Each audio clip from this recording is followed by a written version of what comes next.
Paramashivoham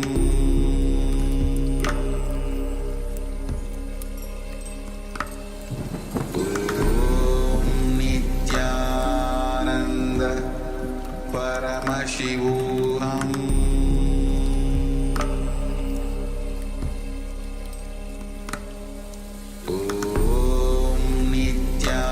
Nityananda Paramashivoham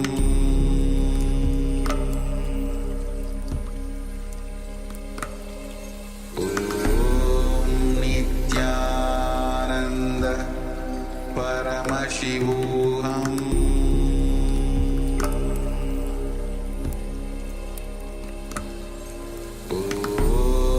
Nityananda Paramashivoham Nityananda Paramashivoham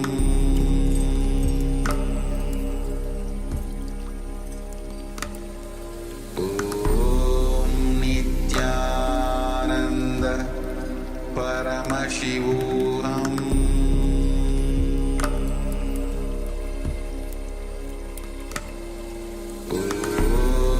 Nityananda Paramashivoham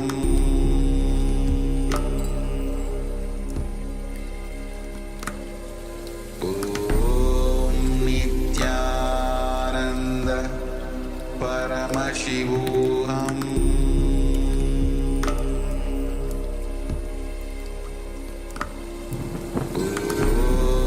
Nityananda Paramashivoham Nityananda Paramashivoham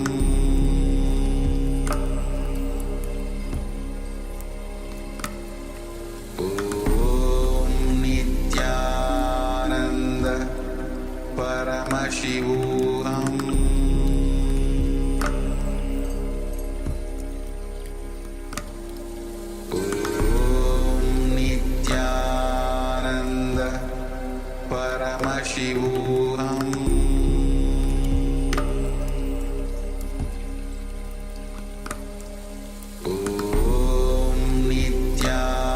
Nityananda Paramashivoham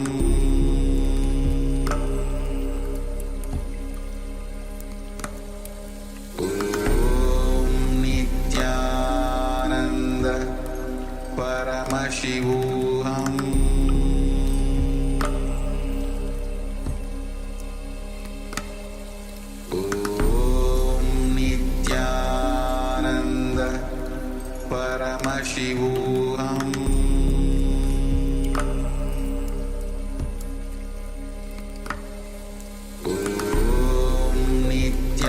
Nityananda Paramashivoham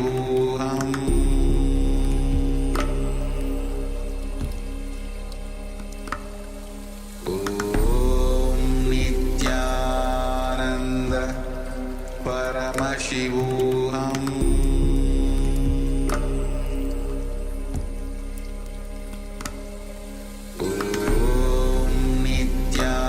Nityananda Paramashivoham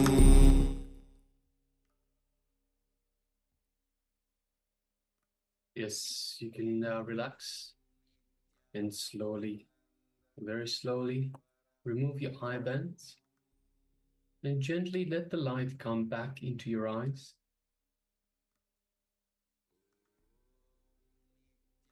And now take a moment and share with us the image that we displayed for you. So share with us the details. What was revealed to you in your third eye? So it's a reminder for everyone, it is the third eye that, so we are seeing through the third eye, not with, not all three eyes. We are only seeing through the third eye. So requesting participants to let us know what was revealed to you in your third eye. So with the Anya chakra only. So you understand, Swamiji says again and again that third eye is the seat of willpower.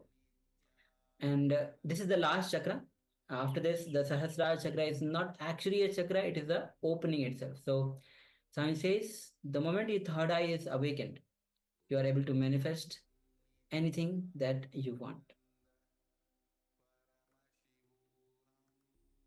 Yes, so also requesting participants. We have a new participant with the label of iPhone.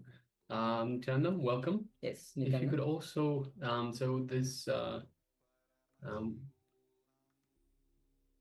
there's a label that we cannot read. So yes, we don't actually know who you are. If you could possibly have your name replacing the iPhone, that would be great.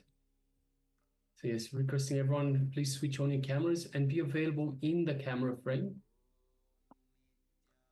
And of course, be available for yourself and for this for these sessions.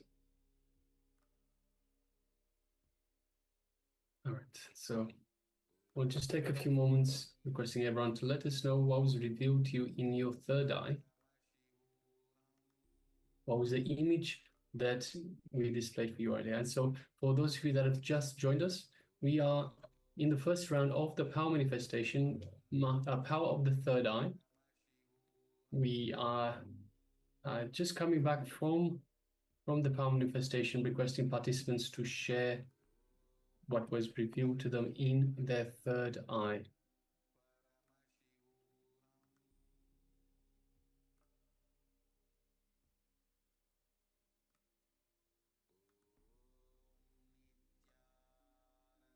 And a reminder, this is seeing images blindfolded. So it is important that you don't peek, you don't look under the eye band or under the eye, the eye cover itself. It's important that you don't peek under it, otherwise the power manifestation loses its meaning.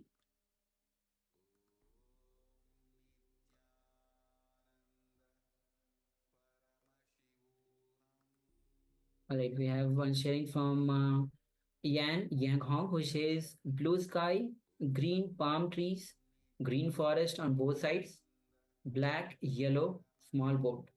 All right, thank you, Ma, for sharing.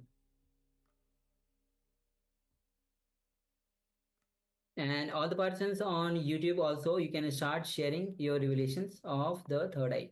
What third eye was revealing to you, what Swamiji is revealing to you through your third eye.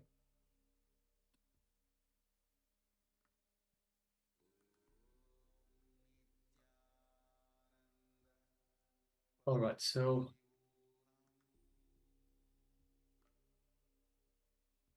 let us move on to the verification stage. So requesting everyone, let us come to the space of awareness. We are just about to review the image that we displayed for you earlier. So yes, as you can see, it is an image of a houseboat. So it looks like a boat that has been turned into a house. Looks so it's just floating on a river. We can't actually see the river itself, but since it is a boathouse, it would be on a river. We see one palm tree just behind the house itself, the houseboat, and it looks like there's another structure behind or perhaps above the houseboat itself, perhaps a second story. And yes, we can see trees on either side. We can see some sort of a fence as well. Lots of blue sky, very few clouds, very bright. So yes. So thank you very much for everyone for sharing. So Ma Yang Hong says blue sky, green palm trees, green forest on both sides, black, yellow, small boat. Yes, thank you very much for sharing, Ma. All right. So with this, let's move on to the second round of this manifestation. Yes, so let us sit once again comfortably with the head, neck, and spine in a straight line. And let us put on the eye bands again. So for those of you that have just joined us, requesting, please put on your eye bands. And if you haven't got an eye band, you can just have any piece of cloth such that you can't see through the piece of cloth. And apply it over your eyes. Sit comfortably with the head, neck, and spine in a straight line. And let us first bring our awareness to our Ananda Gandha region, which is our inner space, just below the heart center. And let us visualize our favorite image of Swamiji in our inner space, our Ananda Gandha.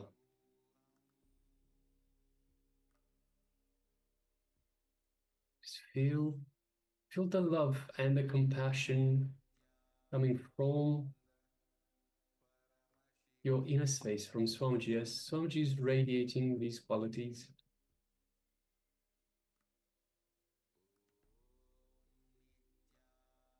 Feel the love, compassion, the infinite grace radiating from Swamiji, from your inner space.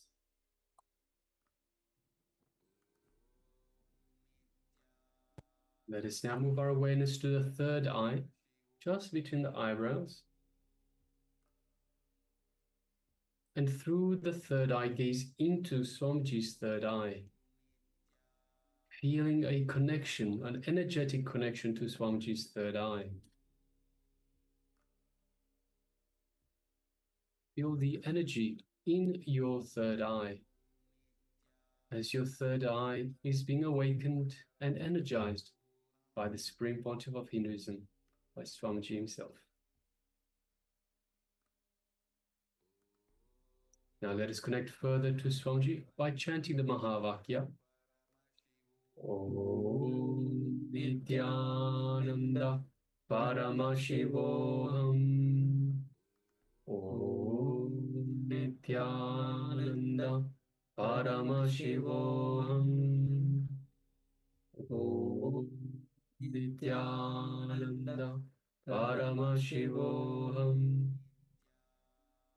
Yes. Let us continue chanting the Mahavakya, and from this space of oneness with Swamiji, let us start manifesting the powers of the third eye.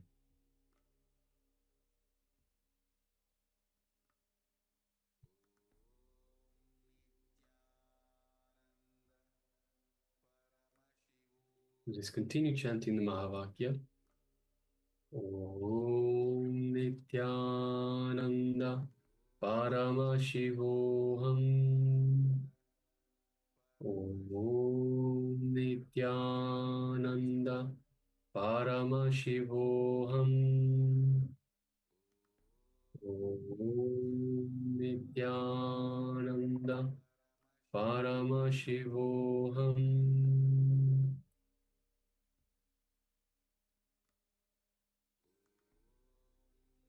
Just bear with us for a moment. We're experiencing a technical glitch.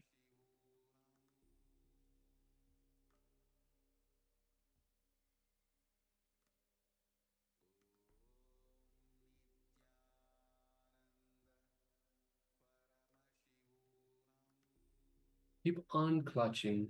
So again and again, while sitting with the eyes closed, with our eye bands on, let us continue unclutching. Any thought that comes up, just unclutch. Any doubt that comes up, just unclutch. Anything of the ego, just unclutch. Again and again, like a mantra, just unclutch.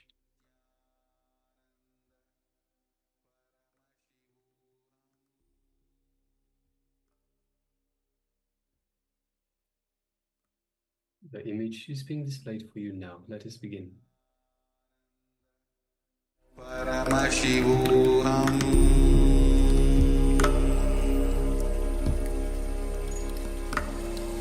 Om Nityananda Paramashivoham.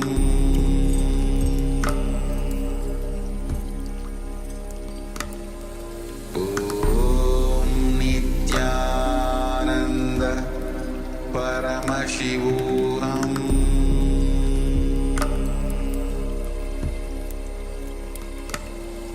Om Nityananda Paramashivoham.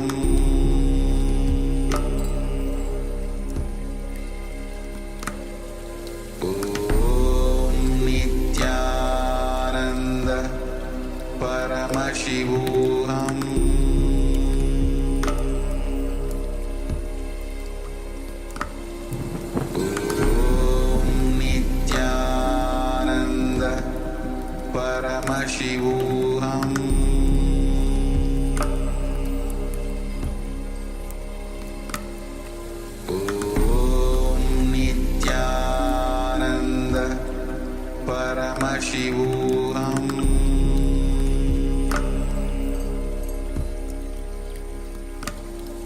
Om Nityananda Paramashivoham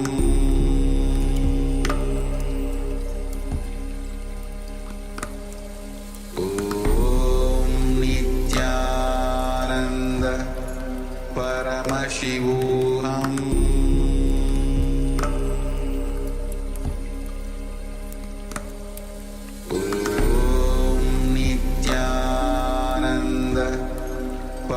Paramashivoham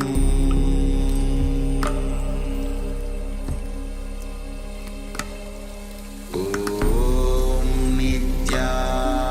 Nityananda Paramashivoham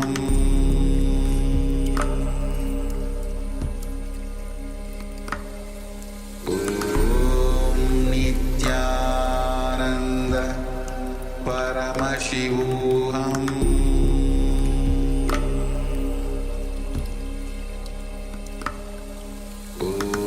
Om Nityananda Paramashivoham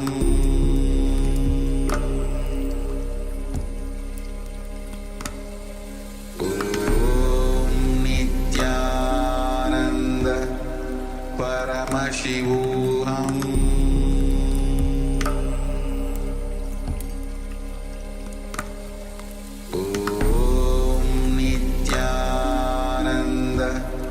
Paramashivoham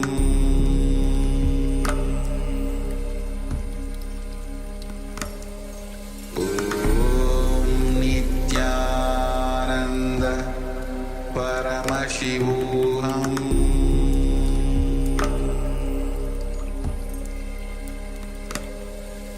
Om Nityananda Paramashivoham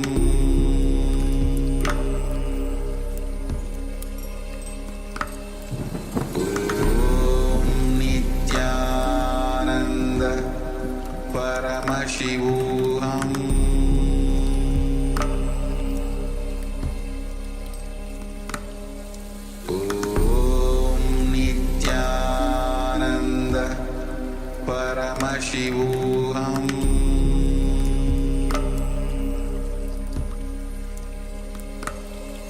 Om Nityananda Paramashivoham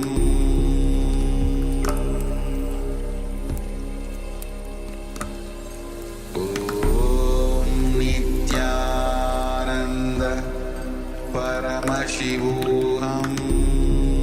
Nityananda Paramashivoham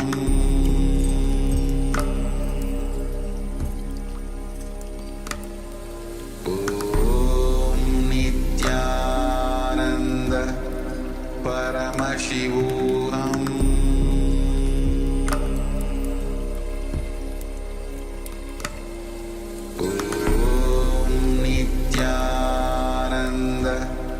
Paramashivoham Om Nityananda Paramashivoham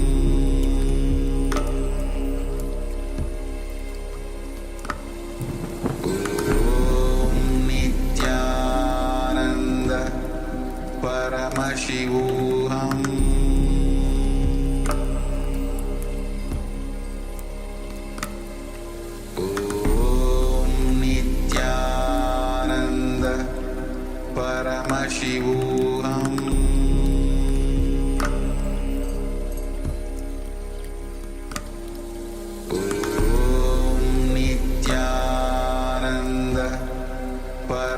Paramashivoham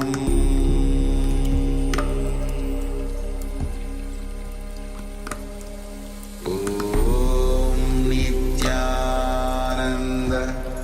Paramashivoham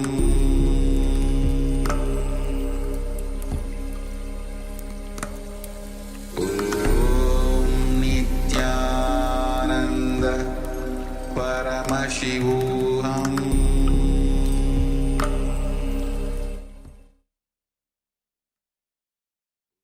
Now slowly, very slowly, you can remove your eyelids and open your eyes. Yes, you can remove your eyelids. And take a moment to share what was revealed to you. As Swamiji is manifesting through you, let us know what was revealed to you through your third eye. And again, remember, it is Swamiji who is manifesting through you. When you remove all your self-doubts, self-hatred, self-denial, any hesitation, any confusion, all the religions, when you go beyond that, you allow Swamiji to manifest through you.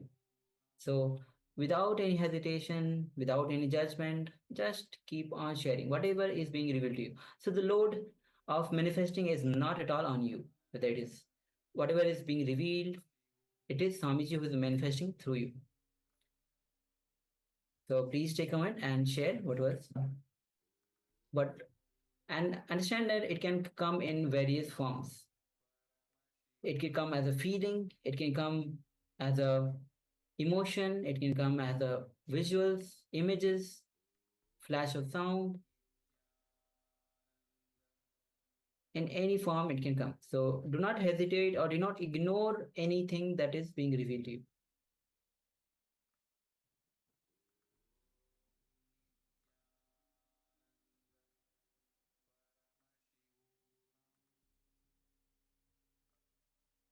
Yes, I'm still requesting all participants, please switch on your cameras. So those of you with us on two-way in the Zoom room, requesting everyone, please switch on your cameras and be available in the camera frame. As Swamiji beautifully says, whatever you put into the program is what you get out of it.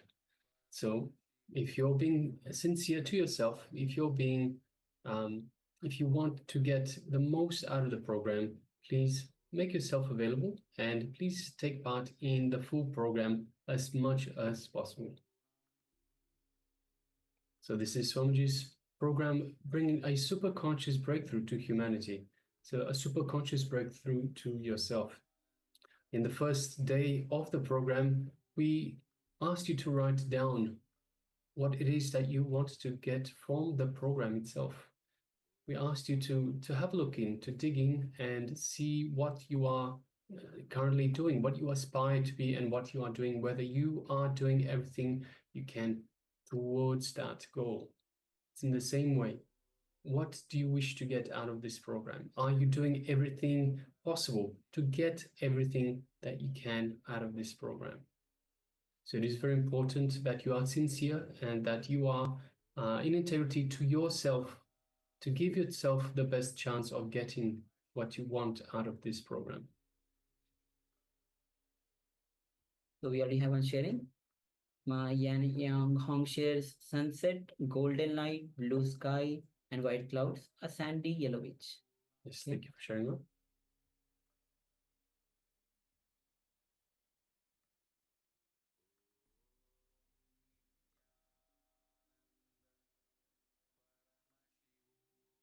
All right, so if you're still sharing, continue to do so. Meanwhile, let us reveal the image that we displayed for you earlier in the second round of the power manifestation, the power of third eye vision. So shortly, we'll be revealing the image. Yes. So as you can see, we have perhaps close to sunset. It looks a little bit dark. It's getting dark. We have a couple of children playing with their kite.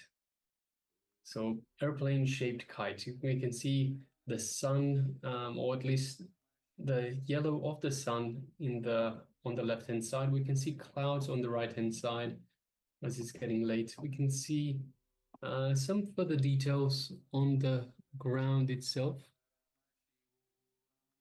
It looks like it could also be a boat on the river. We can see some trees in the background on the bottom right-hand side. Even far off, there are some people, and a little far off, so it might not be that visible. If it's so many, it might be visible. And yes, the kites, two children are playing the kites, and yellow sky. So mostly the left side of the sky is the yellow, and this side is blue sky. Yes. So we have Ma Yang Yan Hong that said sunset, golden light, blue sky and white clouds, sandy yellow beach. So we don't have the yellow beach. So but everything else is there. Yes, Ma. Thank you very much for sharing. All right. So with this, and now let's enter into today's session itself. And today we have the sessions specially on the deity is Lingodbhava Murti. And we'll be going through various sessions on your path to euphoria. And today we have a session will be on the deity will be the Mahasashiva Murti. So we'll be having various sessions on how to unlock your potentials. So make sure that you're tuning the whole day, because all these sessions are meant to awaken your innate intelligence. Understand? It when you take one step, Parameshwar take 1,000 steps towards you. Yes, thank you, ma. So again and again, remember,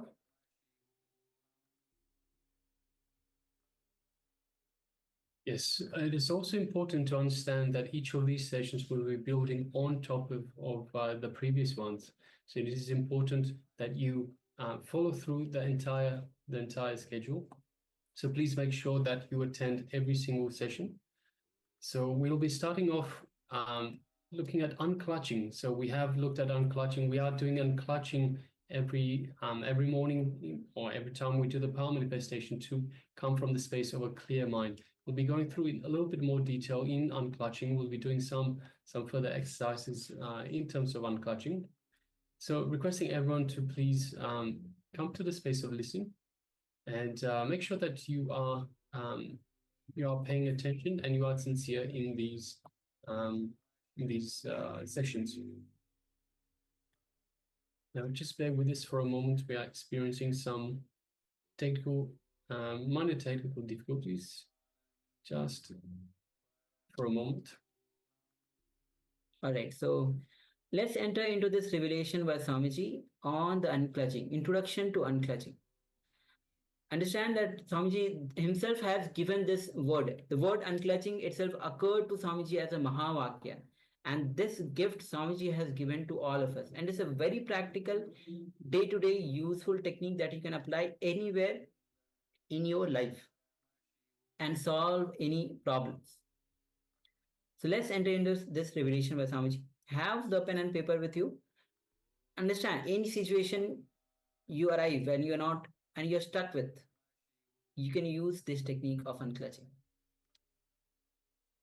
Just before we start, can I just check, do we have a translator available?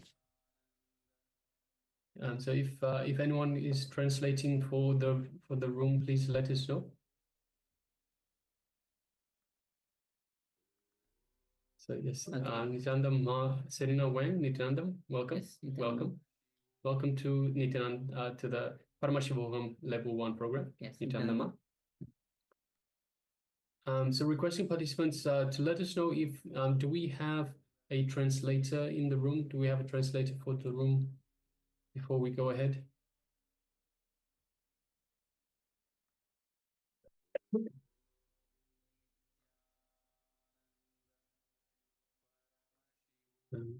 Just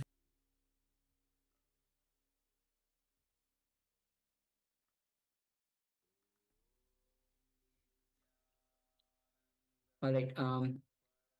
Requesting if anybody can arrange the translator, that will be great.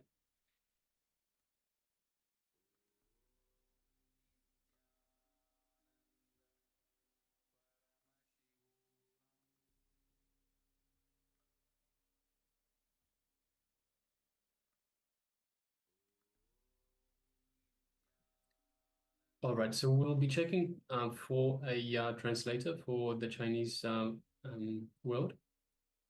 So we'll be checking for that in a little while. Meanwhile, we'll get started with the program itself, with the revelations from the Supreme Pontiff of Hinduism, and we'll check on that straight away. So requesting everyone, let's sit comfortably with the head, neck, and spine in a straight line, and come to the space of listening. Let us begin.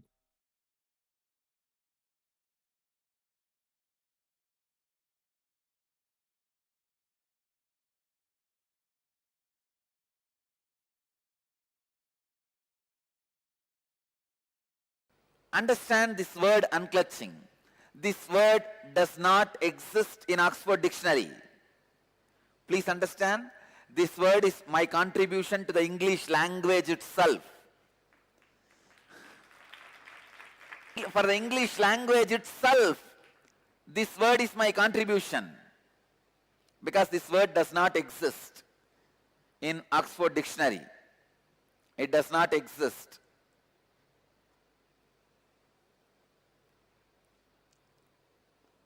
One day early morning, like intuition, suddenly this word has flowered in me as a Mahavagya. Mahavagya means the ultimate truth, the ultimate statement. Each Mahavagya is the punch dialogue from one Upanishad. It is a punch from one Upanishad. Each tradition have their own Mahavagya. There are so many Mahavagyas.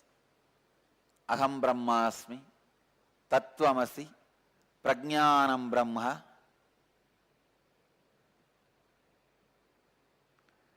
Brahmaivahamasmi, Ayamanma Brahma. In Saiva tradition, Saiva Sampradayas, Shivoham. There are so many Mahavagyas.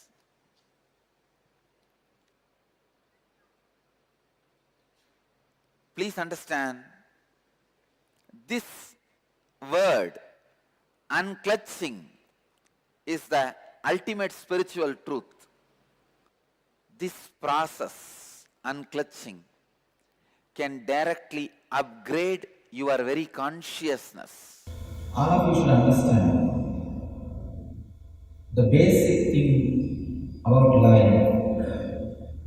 By your very nature, you don't have something called ego or mind. By your very nature, you are an independent being. By your very nature, you are an unclutched shaft. Be very clear.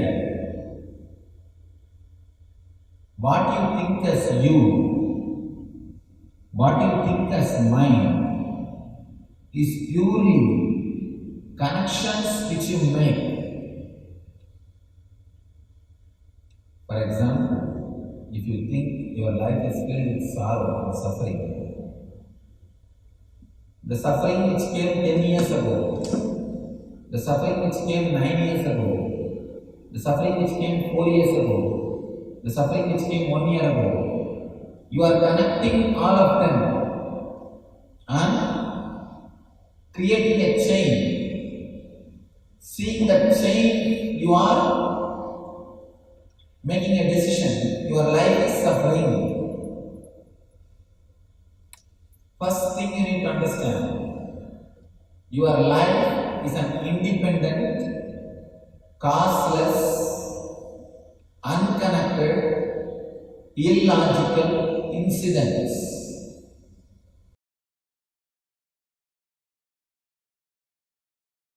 Different shape, different size, different colors, different quality, different experiences. Some are related to joy, some are related to suffering, some are related to depression, some are related to excitement. Different kinds of thoughts. Please understand, continuously, different shape, different way, thoughts are flowing. One important thing you need to understand, all the thoughts which are flowing are completely illogical, irresponsible and independent. Please understand, some of the truths will be very strong words. Some of these words will be very strong. These thoughts are not responsible to each other. They don't have a logical connection. They are completely independent. Independent and illogical. They are not connected. For example, if I have to give one example. You see a dog in the street. Immediately you remember some dogs which you had as a pet or out which you used to be frightened in the young age. Then the memory of your young age. Then the teacher under whom you studied in your young age. Even when I say now, I give a simple logic base. But if you see your thoughts, it will not even have this much of logic. The dog which you saw in the street and the teacher under whom you studied in the young age, have no logical connection. Suddenly, from which logic your thoughts move to which logic, you have no idea. You want to experiment, just now you can try. You take a paper and pen and write whatever goes on inside without editing for 2 minutes. Just 2 minutes. Without editing, like a Dragon software. In the modern days there are software medical professionals use for transcription. Whatever they talk will be transcribed. Just like that, if the software is connected to your mind, how it will completely transcribe. Same way, whatever goes on inside, try to transcribe. You will understand the thoughts which is flowing inside you are completely illogical, independent and irresponsible. Then what connects? What connects and gives you the kind of a feeling that it is continuous and logical? For example, if you believe your life is suffering, you will connect all the suffering and depressing thoughts and create the idea of pain shaft. Your whole life is a pain. I've seen when you ask people, how is your life? First thing they'll tell, oh, nobody has suffered like me.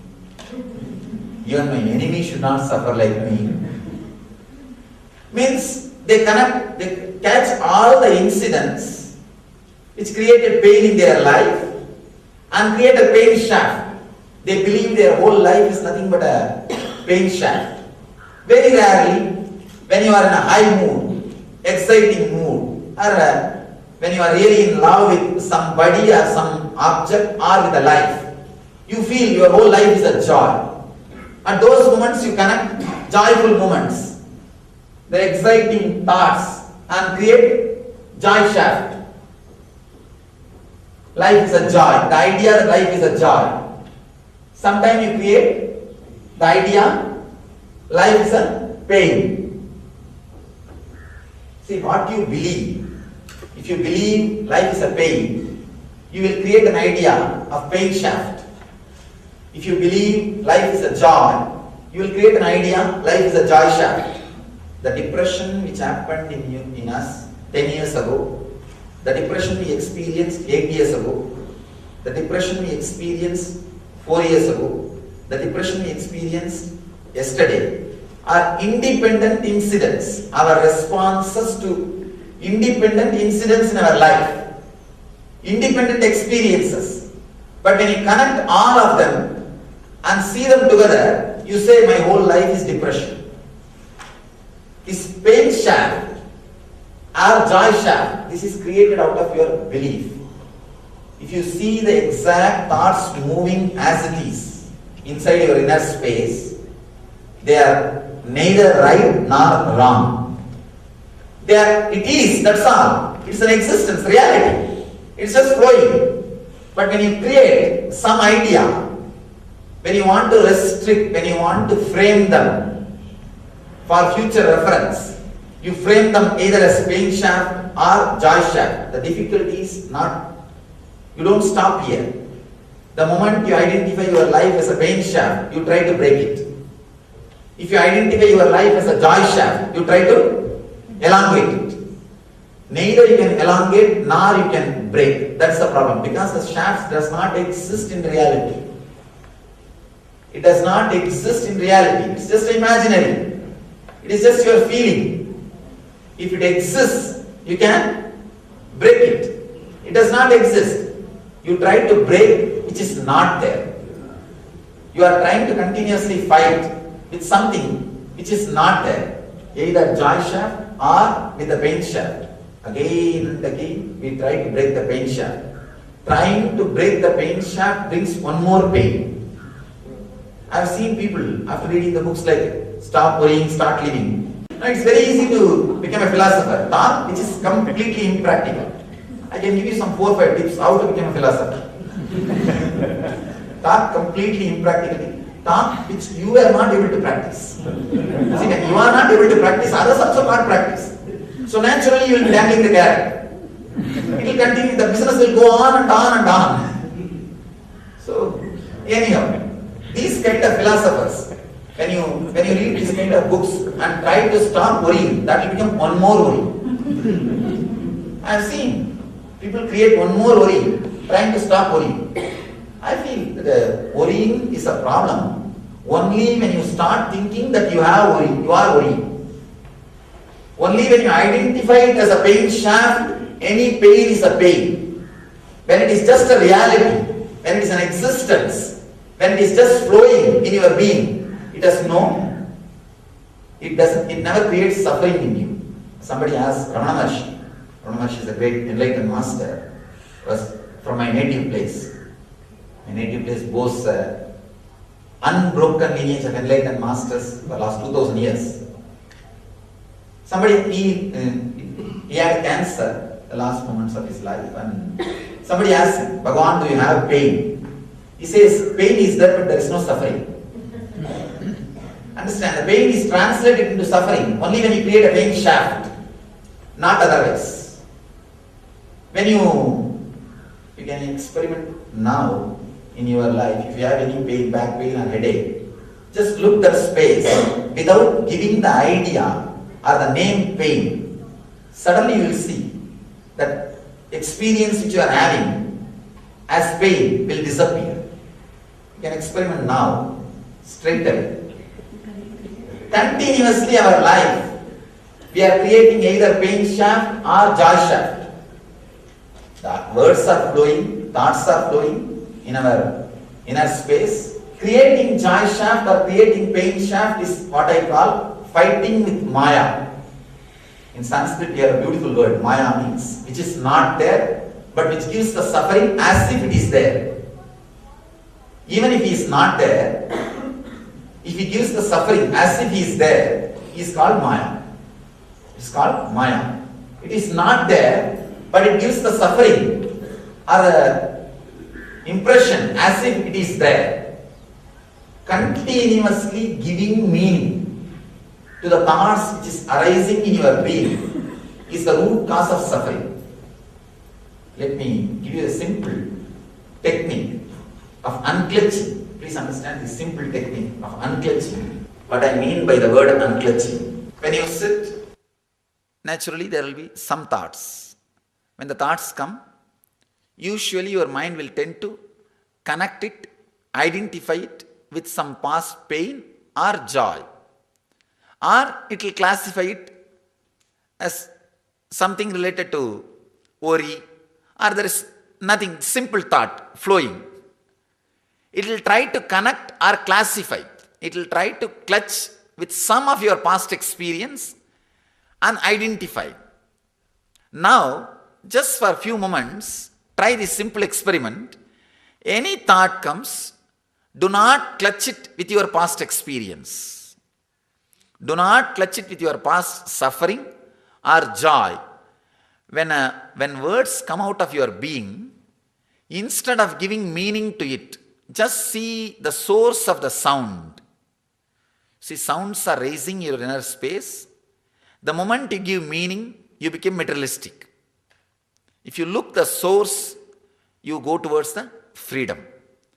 Just see for few moments.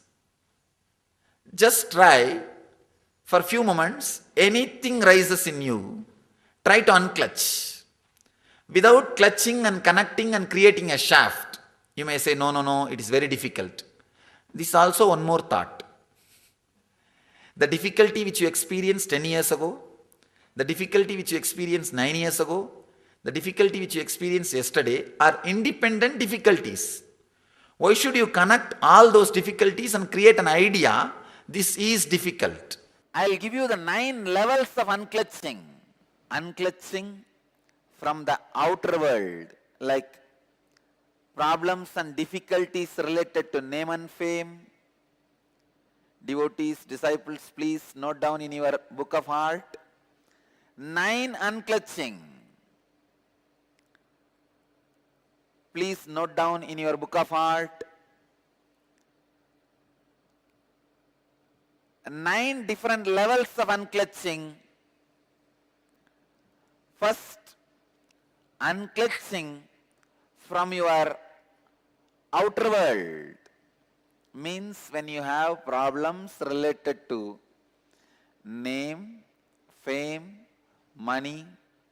If you unclutch, please understand, I am not saying you need to lose that money, name and fame. No. You will lose the problems and suffocations and stress, sufferings created in you because of money, name and fame.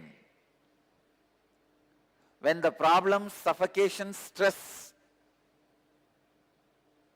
is removed, suddenly you have a pure inner space where you can create whatever you want in the outer world. Understand? Biggest asset any human being can have is free inner space, extra inner space.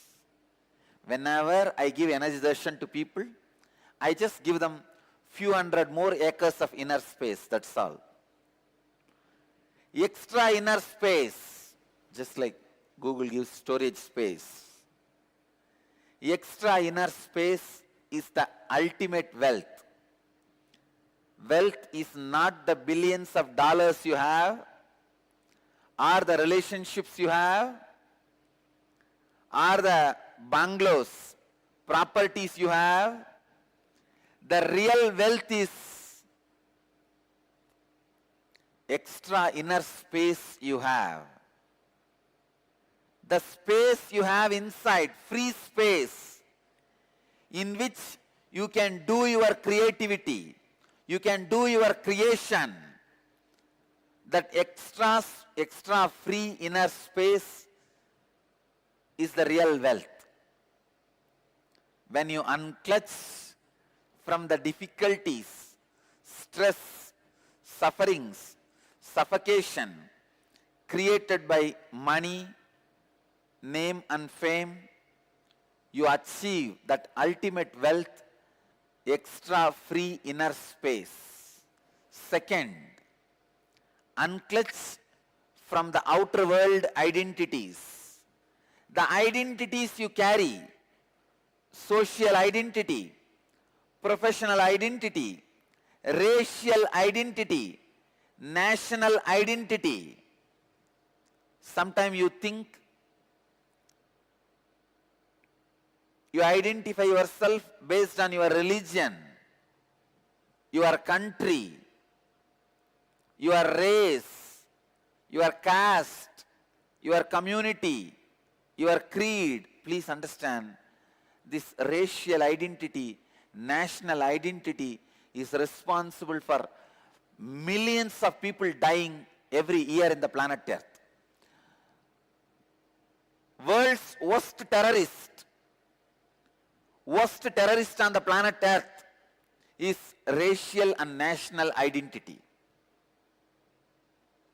Please understand, largest number of deaths on the planet Earth is caused by racial and national identity. The moment you feel you belong to certain geography, you are ready to sacrifice your life for that geography. people die, especially youngsters. Millions die in the war fields. And without any guilt, without any even second thought, people kill people just because their national identity. Identity you create because of your geography. I tell you, most uncivilized act is killing people because of your racial and national identity. It is so unfortunate still human beings have not evolved from that low conscious of killing people, destroying people because of racial and national identity. Same way, the racial identity is responsible for all religious and communal terrorism.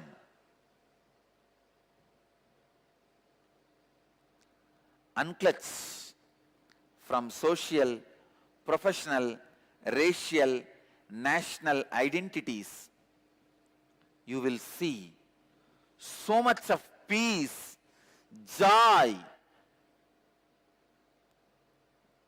bliss happening in you.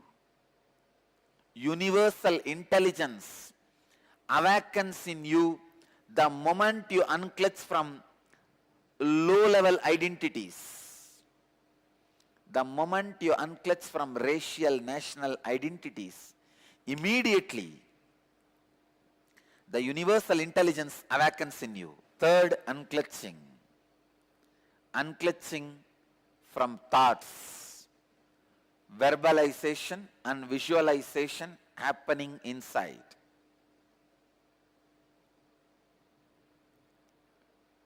Please understand. Unclutching from thoughts means the verbalization and visualization happening inside. When you look in, the verbalization happening, the visualization happening in you are all thoughts. Unclutch from both. Continuously try to unclutch from both. You will see extraordinary powers expressing in you when you start unclutching from your verbalization and visualization. You will become yogi.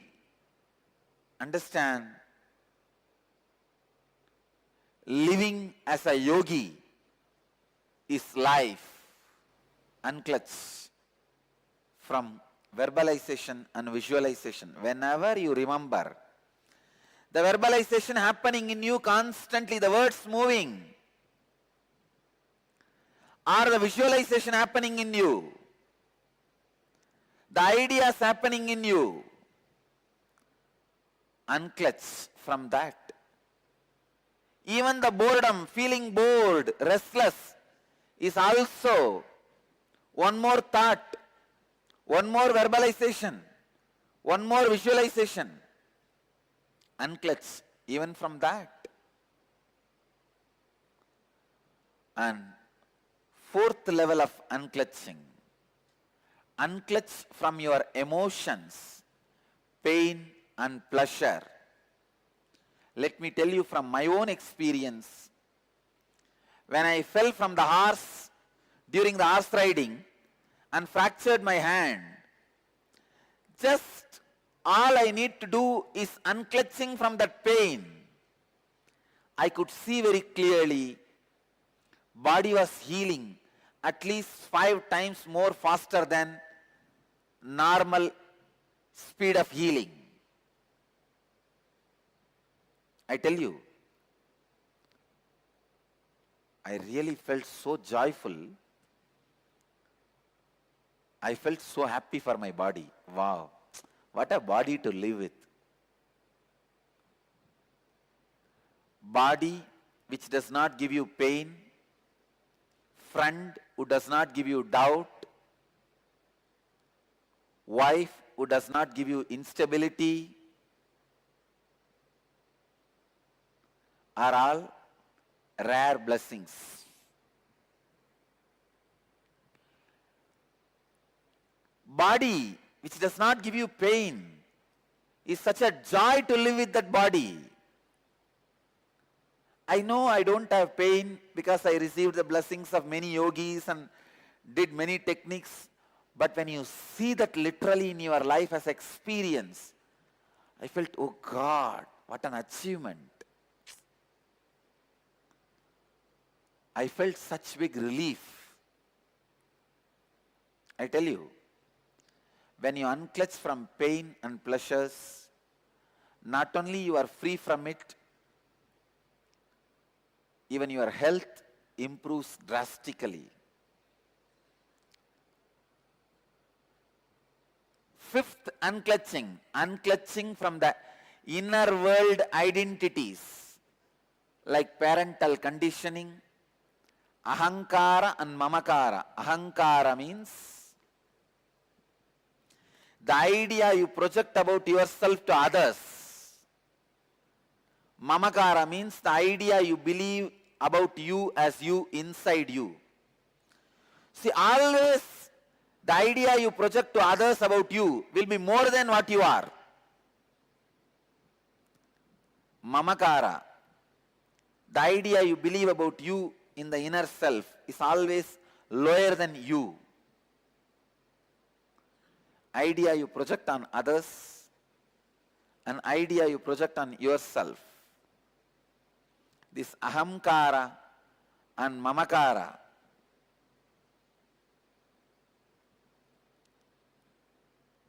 your whole life is nothing but the fight between the ahankara and mamakara. Means the identity you project in the outer world and the identity you believe as you in the inner world.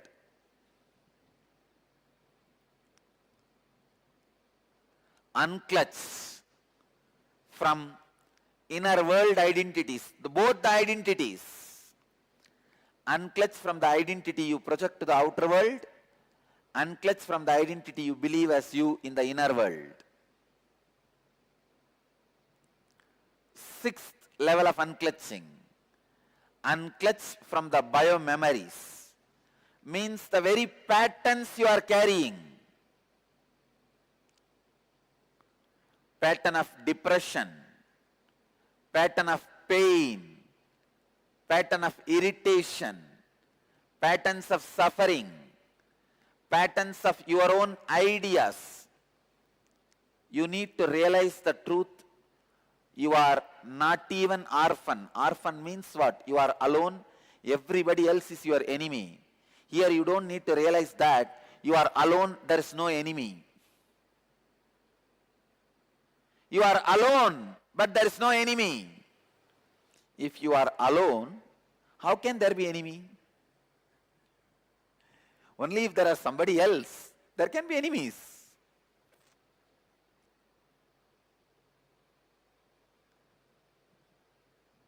If you unclutch from the patterns to the extent till you realize there is no patterns in reality. In reality, you are alone. In reality, you are just existing. Kevala. Next, unclutch from body. Unclutch from body itself. Please understand. When you unclutch from your body, thousands of disorders you create by yourself, like arthritis, blood pressure, all this completely disappears. The seventh level of unclutching is unclutching from body. And eighth level of unclutching, unclutching from the idea of time. Unclutch day, night, morning, evening, midnight. Go on unclutching. Unclutch from the idea of boredom, feeling restless, unclutched from the idea of time.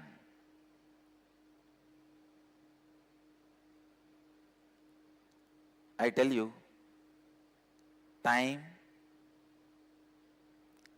is the greatest myth you are carrying in your life. That is the worst conditioning you are carrying.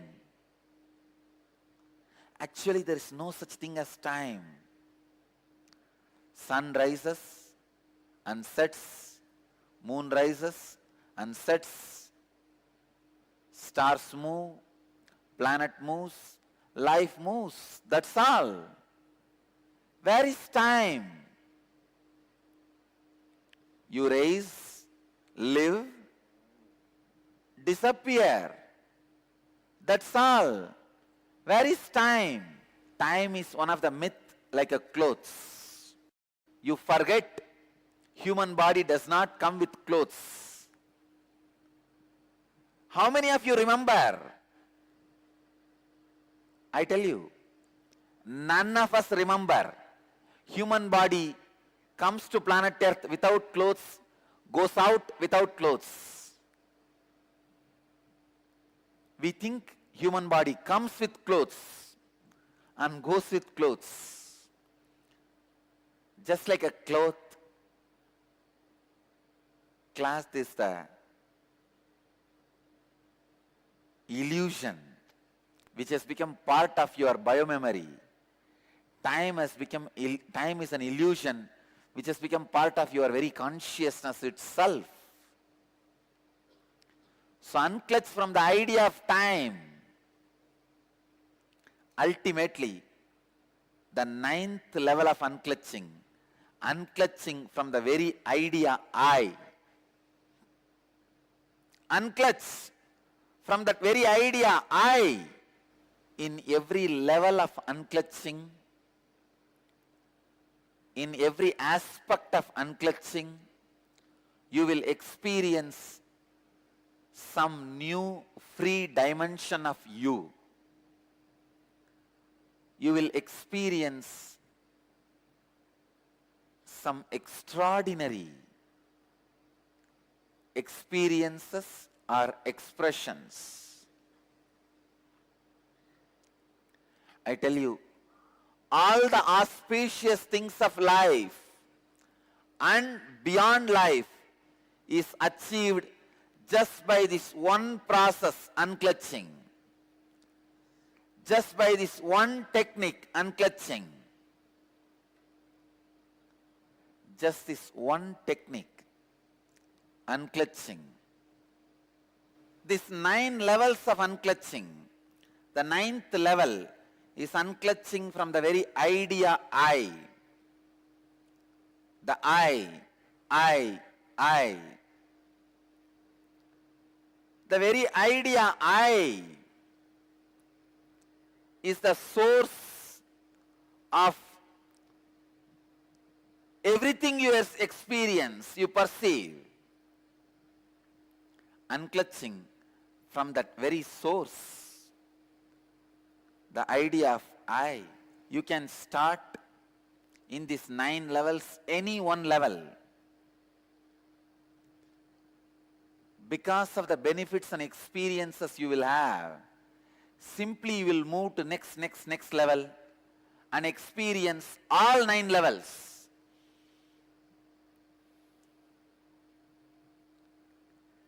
Just like 9 levels of unclutching, I wanted to introduce 3 kinds of unclutching. Unclutching from the luxury activities, like activities may not be required for your life, which you do as a luxury, playing video games, luxury activities. Second, unclutching from existential activities. Means for your existence, you start doing many activities like going to your office, your profession. When I say unclutch, I don't mean you will stop those activities. your body will be performing those activities. The sufferings and the stress caused by those activities will not be there in your body. That's all. In your being. Third, unclutching from the survival activities. Even the basic survival activity like a food, eating, sleeping, unclutching, even from those things. When you unclutch from the survival activities, please understand, I am not saying you will stop eating, you will stop drinking. No. All I am telling you is, you will live in unclutched space. Your body may continue the activities necessary for survival. Unclutching is the greatest life solution. Unclutching is the ultimate meditation technique. It can directly upgrade your consciousness. Please understand, purpose of the human life is to upgrade your consciousness. Temples, rituals,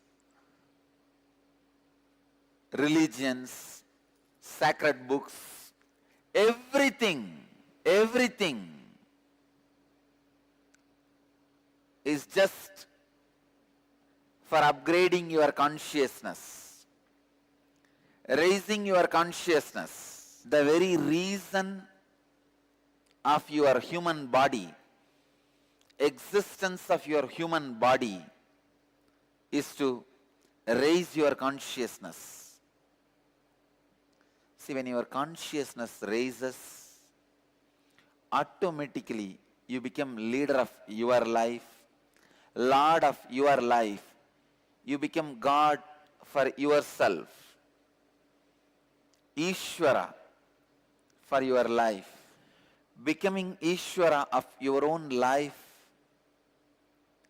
is the basic necessity for every human being. You need to become Lord of your life. You need to raise your consciousness. Unclutching liberates you instantaneously.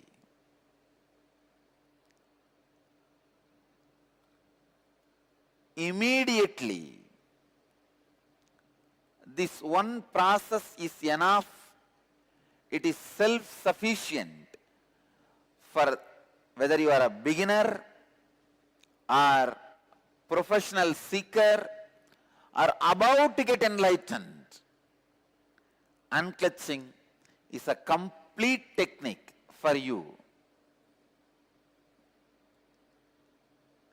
If you have problems related to your health, unclutch. If you have problems related to your wealth, unclutch. If you have problems related to your mind and the mental health, unclutch. If you have problems related to your relationships, unclutch. If you have problems related to your emotions, unclutch. If you have problems related to your consciousness, again the solution is unclutch.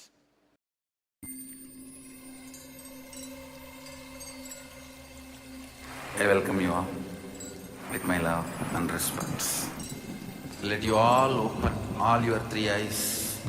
Om Nityananda Paramashivoham.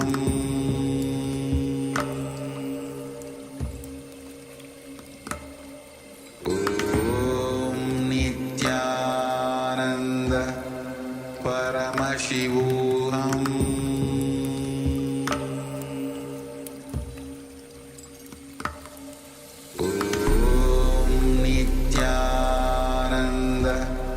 Paramashivoham.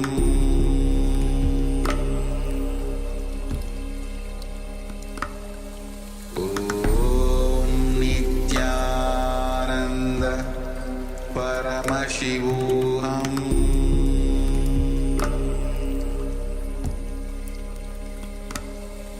Om Nityananda Paramashivoham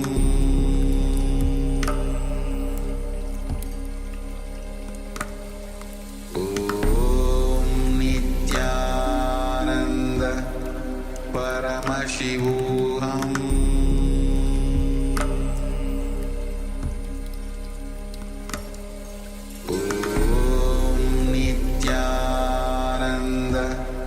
Paramashivoham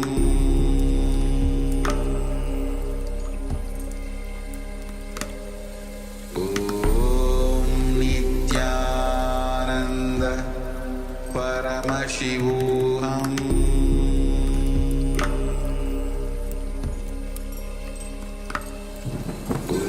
Om Nityananda Paramashivoham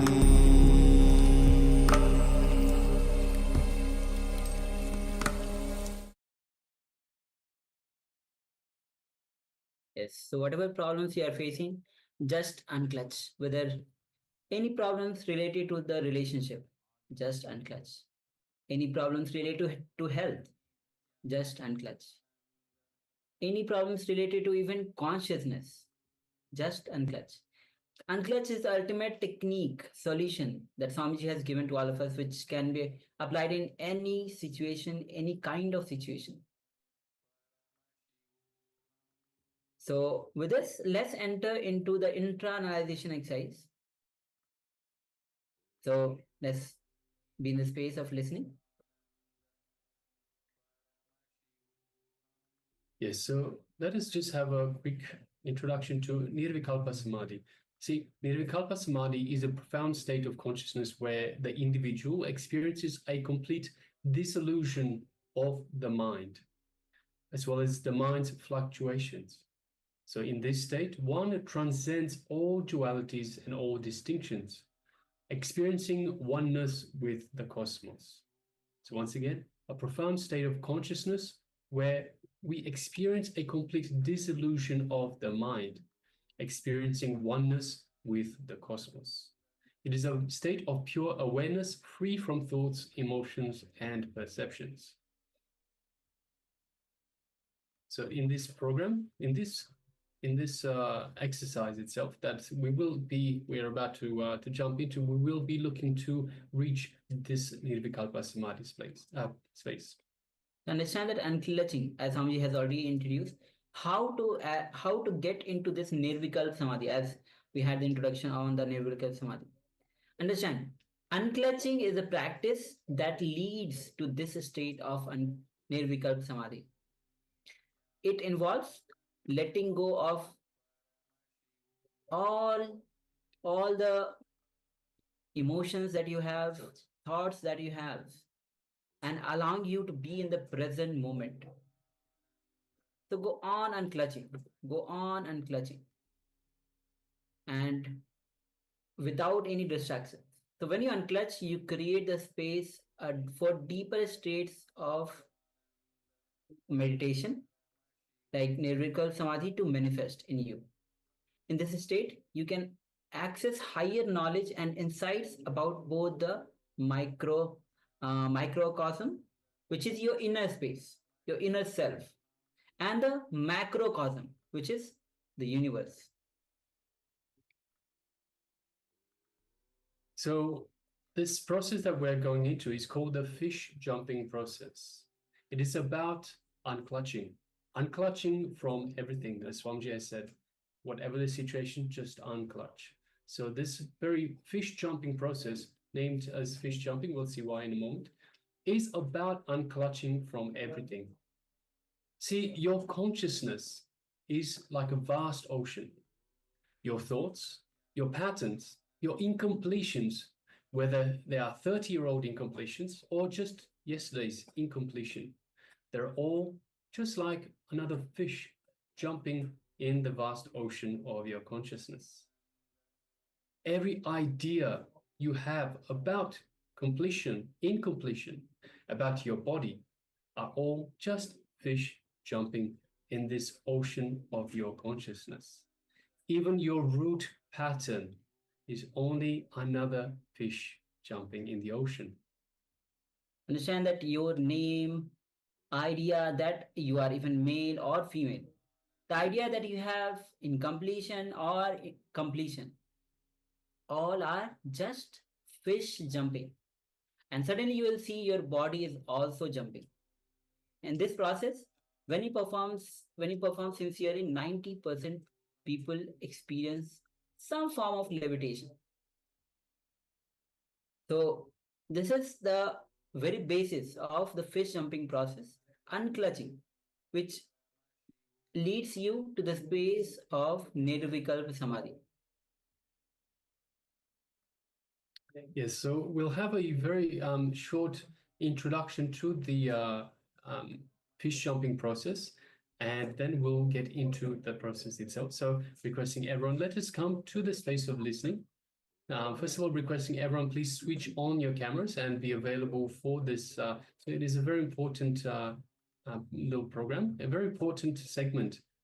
And of course, unclutching is one of the most important things. Swamiji says, with unclutching, you can reach enlightenment. Just simply unclutching from everything, you can reach enlightenment. It is that powerful. So requesting everyone, switch on your cameras, be available for this segment, and let us hear from the Supreme Pontiff of Hinduism on the fish jumping process and unclutching.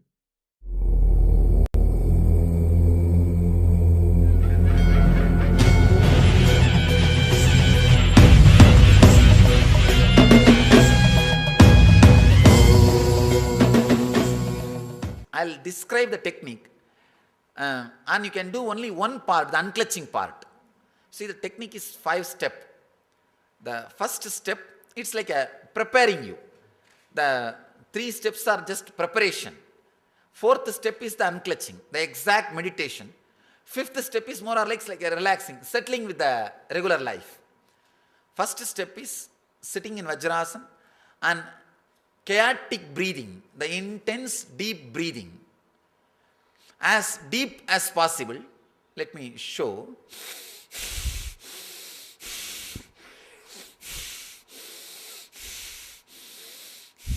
As deep as possible. First 7 minutes. This, as fast as possible. The second step, it's one kind of a pranayama. Second step, intense humming. Let me show.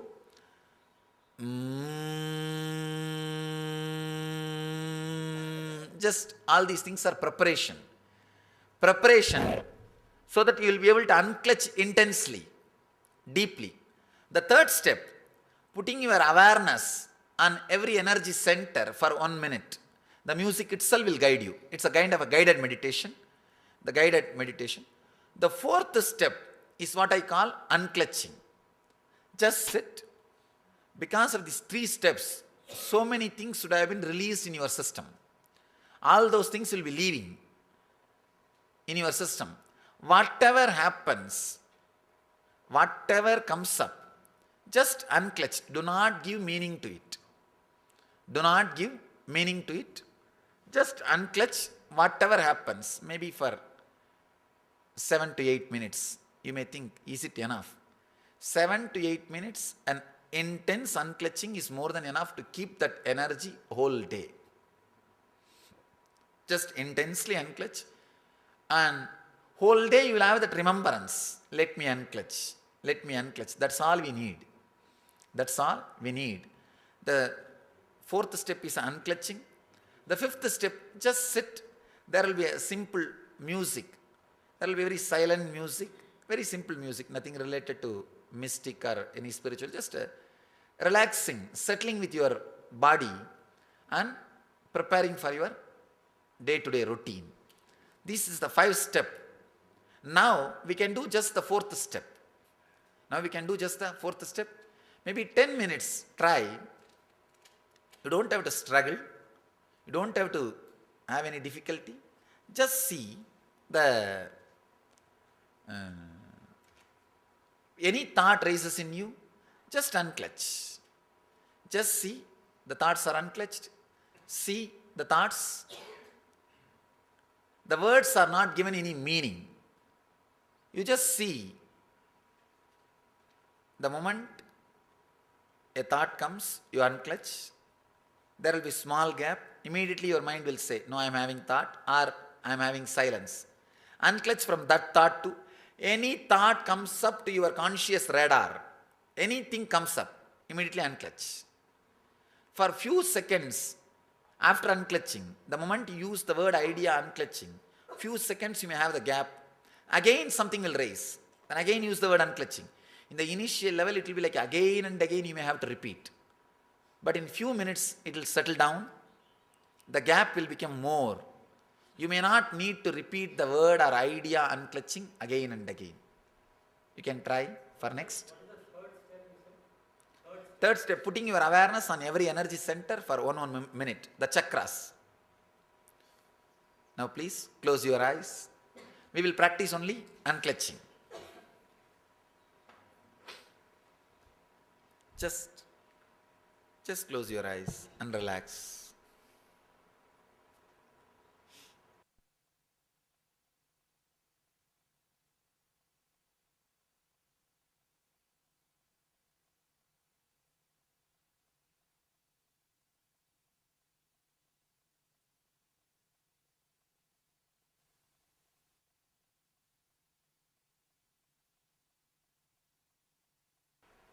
But if you go through this technique, like a first step breathing, then the humming, then visualization, the unclutching will be very intense and deep. Thank you. Thank you.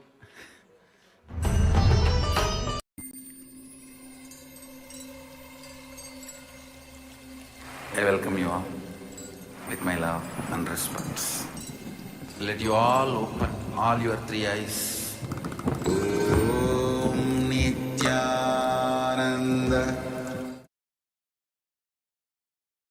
Yes, Nityan, all of you.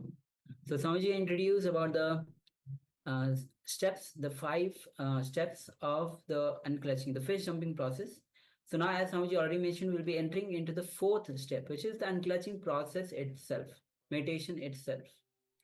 So in this, the fish jumping process, the 4th step, as we, Swamiji has already introduced. So now we'll be entering into this 4th step.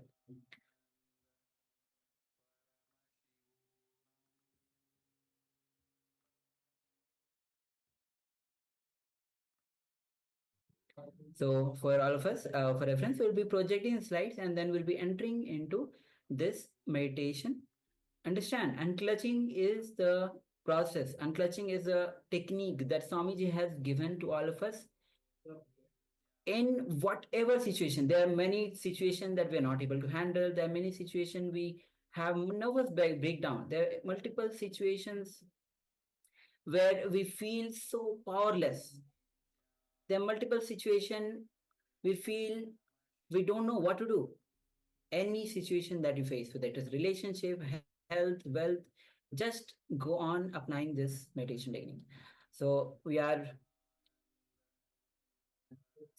get ready to enter into this process of fish jumping meditation. We are projecting the slide.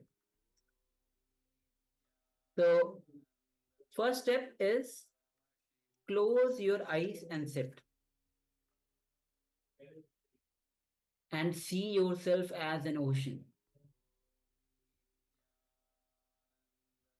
Then see clearly every idea you have, such as what your name is, completion, incompletion, other people are here, you are meditating, or even attending this program. All these are one fish jumping, various fishes randomly jumping in the ocean. Visualize you are the ocean. All the thoughts, body, mind, name, all these are just fishes jumping randomly and spontaneously without connection between each other. So let's enter into this meditation.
Yes, you can relax now.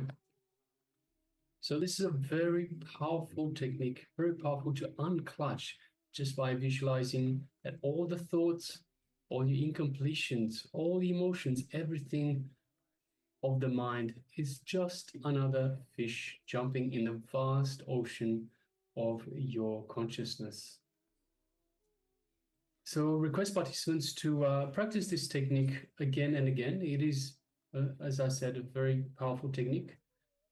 The more and more we practice, the more and more we'll realize, we'll see the benefits, we'll see the gap between one thought and another getting wider and wider as we detach from these thoughts, detach from these emotions, as we detach from these incompletions. And of course, as Swamiji beautifully told us, any issue at all, any problem that we are facing, we can simply unclutch whatever the problem is, just unclutch.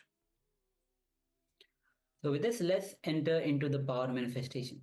And today we are doing the power of body scanning. So before entering into the manifestation itself, let's enter into the Sas Pramana. Sas Pramana is a scriptural reference of manifesting this power, this science. So this verse goes as Swadehe jagato vapi sukshma sukshma tarani cha tatvani yani nilayam dhyayedvante vajyate para. Translation of this verse goes as cognize deeply that from the subtle to the subtlest constitute principle of your whole body, Swadeha, of the whole universe. Simultaneously consists of the existential reality. They are being absorbed in the source, cause, Sadashiva. By the experience of such restful awareness, one becomes complete from all thoughts and the ultimate universal divine power, Parashakti, reveals and the superpower manifestation happens. Yes, so let us start with round number 1, which will be scanning the overall health and wellness of our own body.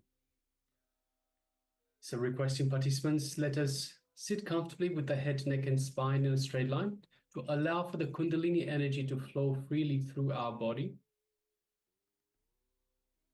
And let us visualize Swamiji in our inner space and in our third eye, and connect to Swamiji in our third eye.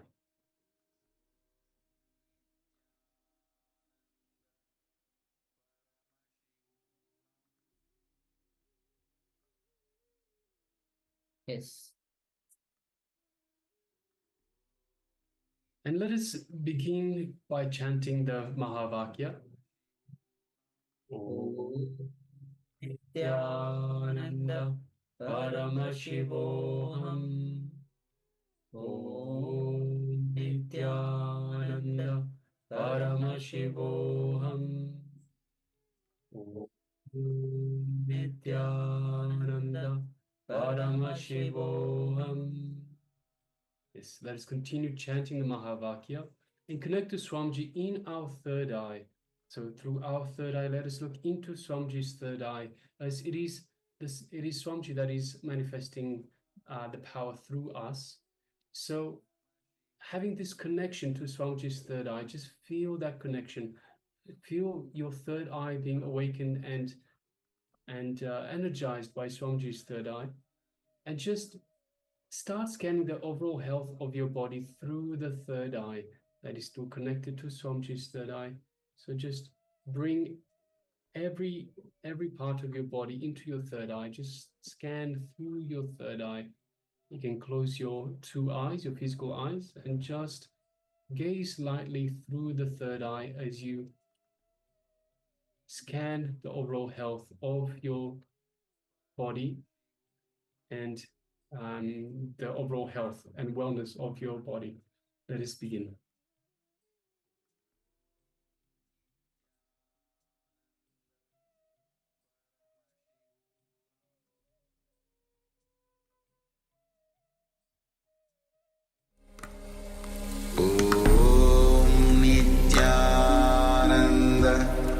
Paramashivoham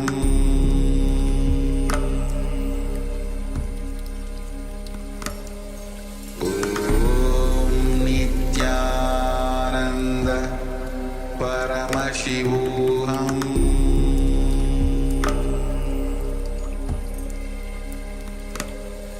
Om Nityananda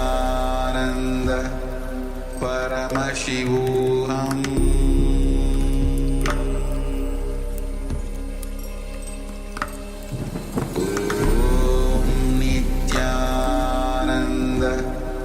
Paramashivoham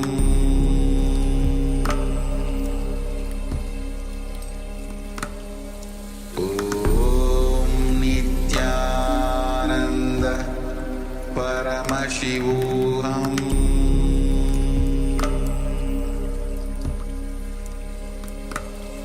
Om Nityananda Paramashivoham Paramashivoham Om Nityananda Paramashivoham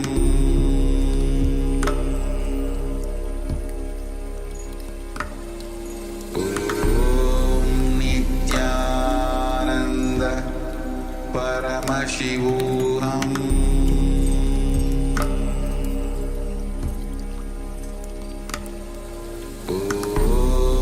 Nityananda Paramashivoham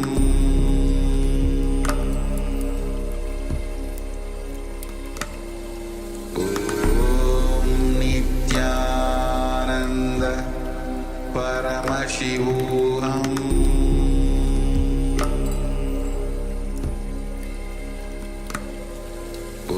Om Nityananda Paramashivoham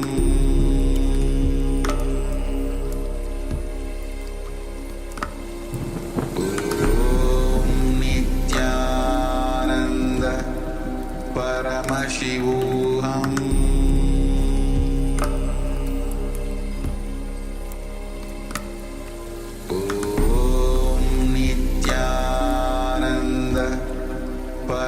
Paramashivoham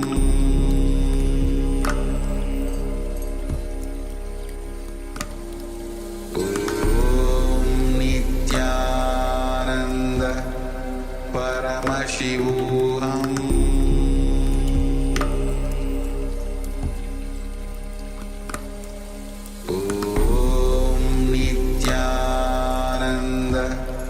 Paramashivoham Om Nityananda Paramashivoham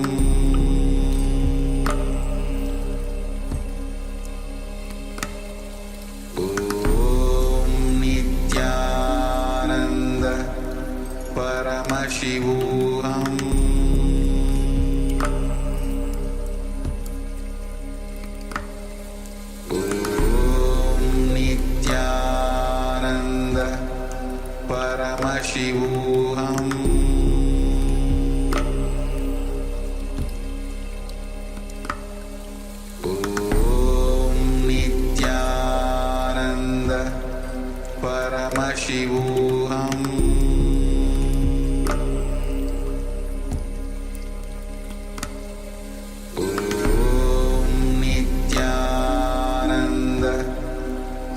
Paramashivoham Om Nityananda Paramashivoham Om Nityananda Paramashivoham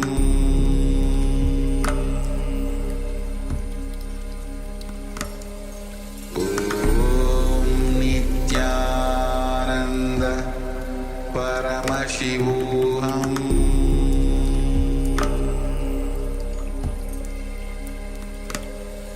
Om Nityananda Paramashivoham